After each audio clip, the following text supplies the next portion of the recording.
ವಿದ್ಯುತ್ ಚಿತ್ರಕರಣದ ಬಗ್ಗೆ ಗಮನ ವಹಿಸಿ, ಈಗ ನೈರ್ಮಲ್ಯದ ಬಗ್ಗೆ ಗಮನ ವಹಿಸಿ. KMF ಕೊಡಪ್ಪ, KMF ಕೊಟ್ಟು ಮುಗಿಸ್ಬಿಡುವ. ಇಲ್ಲೇ ಮಕ್ಕಳು ಮರಿ ಮಾಡ್ಕೊಂಡು ಇಲ್ಲೇ ಅವೆ ಎಲ್ಲಿ ಬಿಟ್ರು ವಾಪಸ್ ಇಲ್ಲಿಗೆ ಬರ್ತವೆ. ನಿನ್ನ ಅನುಭವದ ಮೇಲೆ ಎಷ್ಟು ಯಾವಾಗ ನಾವು ಇದನ್ನು ಕಂಟ್ರೋಲ್ ಮಾಡ್ಬೋದು. ಹೌದಯ್ಯ, EPT ಹೊಡೆದ್ರೆ ನೀವು ಟ್ರೆಂಚ್ ಹೊಡೆದೇ ಹೋದ್ರೆ ಮುಟ್ಕೊಂಡು ಬರ್ತವೆ.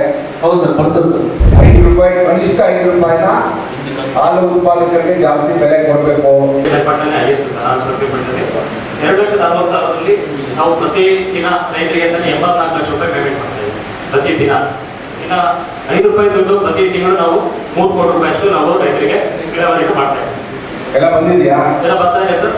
ಈಗ ಮಾನ್ಯ ಮುಖ್ಯಮಂತ್ರಿಗಳಿಗೆ ನಾನು ಚುನಾವಣಾ ಸಂದರ್ಭದಲ್ಲಿ ಬೇಡಿಕೆ ಇಟ್ಟಿದ್ದೆ, 5 ರೂಪಾಯಿ, ಕನಿಷ್ಠ 5 ರೂಪಾಯಿನ ಹಾಲು ಉತ್ಪಾದಕರಿಗೆ ಜಾಸ್ತಿ ಬೆಲೆ ಕೊಡಬೇಕು, ಅದನ್ನ ರೇಟ್ ಜಾಸ್ತಿ ಮಾಡಿ. ಇಡೀ ದೇಶದಲ್ಲಿ ನಮ್ಮ ರಾಜ್ಯನೇ ಕಡಿಮೆ ಅಂತ ಹೇಳಿ ಬಹುಶಃ ಇನ್ನೊಂದು 15-20 ದಿವಸದಲ್ಲಿ ನೋಡಯ್ಯ, ನೀನು ಫಾರೆಸ್ಟರ್ ಆಗಿದ್ದರಿಂದ ಇದ್ದು ಈಗ RFO ಆಗಿದೆಯಾ? ನೀನು ಹೆಂಗೆ ಗ್ರೇಡ್ ತಗೊಂಡು ಮುಂದೆ ಹೋಗ್ತಾ ಇದ್ದೀವಿ, ಹಂಗೆ ಇಲ್ಲಿ ನಮ್ಮ ತಾಲೂಕಿಗಳು ಕೂಡ ಆನೆಗಳು ಅದು ಆವಾಸ ಸ್ಥಾನ ಮಾಡ್ಕೊಂಡವೆ. ಅವೇ ಇಲ್ಲೇ ಮಕ್ಕಳು ಮರಿ ಮಾಡ್ಕೊಂಡು ಇಲ್ಲೇ ಅವೆ ಎಲ್ಲಿ ಬಿಟ್ರು ವಾಪಸ್ ಇಲ್ಲಿಗೆ ಬರ್ತವೆ. ನಿನ್ನ ಅನುಭವದ ಮೇಲೆ ಎಷ್ಟು ಯಾವಾಗ ನಾವು ಇದನ್ನು ಕಂಟ್ರೋಲ್ ಮಾಡ್ಬೋದು.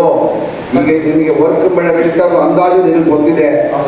ಯಾವಾಗ ನಿನ್ನ ಪ್ರಕಾರ ಆನೆ ಚನ್ನಪಟ್ಟಣ ತಾಲೂಕಿನ ರೈತರ ಹೊಲಗಳಿಗೆ ಬರ್ದಂಗೆ ತಡಿಗೆ ಸಾಧ್ಯ ಆಗುತ್ತೆ?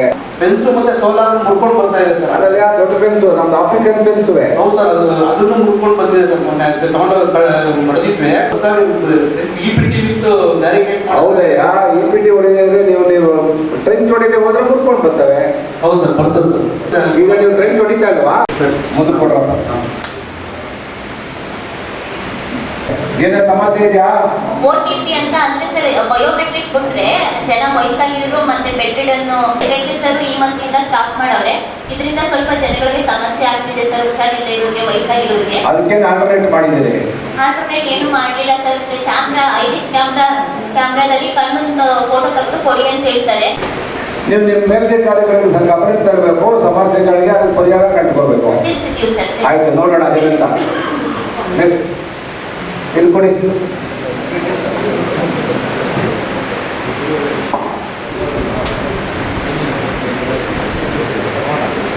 ಸರ್ಕಾರದಿಂದ ಯಾವ್ದಾದ್ರು ಫೈಲ್ ಪೆಂಡಿಂಗ್ ಇದ್ರೆ, ಸರ್ಕಾರದಿಂದ ನೌಕರರು ಕೊಟ್ಟೆ ಇದ್ರೆ ಅಥವಾ ಅನುದಾನದ ಕೊಟ್ಟೆ ಇದ್ರೆ, ಸರ್ಕಾರದಲ್ಲಿ ನೀವು ಬರೆದಂತ ಅರ್ಜಿ ಅಲ್ಲೇ ಇದ್ದು ನಿಮ್ಗೇನಾದ್ರು ಅದು ಸಂಬಂಧಪಟ್ಟಂತ ಮಾಹಿತಿ ಬರದೆ ಹೋಗಿದ್ರೆ, ಆರ್ಡರ್ಸ್ ಇದ್ರೆ ದಯವಿಟ್ಟು ಕೆಳಗಡೆ ನಮ್ಮ ಕಚೇರಿ ಇದೆ, ತಾವು ಏನು ಇಲಾಖೆ ಮುಖ್ಯಸ್ಥಿತಿ ಬಂದು ತಾವು ಇಲಾಖೆ ಬಗ್ಗೆ ಮಾಹಿತಿ ಕೊಟ್ಟರೆ ನಾವು ವಿಧಾನಸೌಧದಲ್ಲಿ ಮಾಡಬೇಕಾದಂಥ ಕೆಲಸ ಏನೇನು ನಮ್ಮ ಹಂತದಲ್ಲಿ ಮಾಡಬೇಕು, ಸಂಬಂಧಪಟ್ಟಂಥ ಅಧಿಕಾರಿಗಳ ಜೊತೆ, ಮಂತ್ರಿಗಳ ಜೊತೆ ನಾವು ಸಂಪರ್ಕ ಸಾಧಿಸಿ ಈ ತಾಲೂಕಿಗೆ ಅಭಿವೃದ್ಧಿ ಕೆಲಸ ಕಾರ್ಯಗಳಿಗೆ ನಾವು ನೀವೆಲ್ಲ ಒಟ್ಟಾಗಿ ಕೆಲಸ ಮಾಡೋಣ.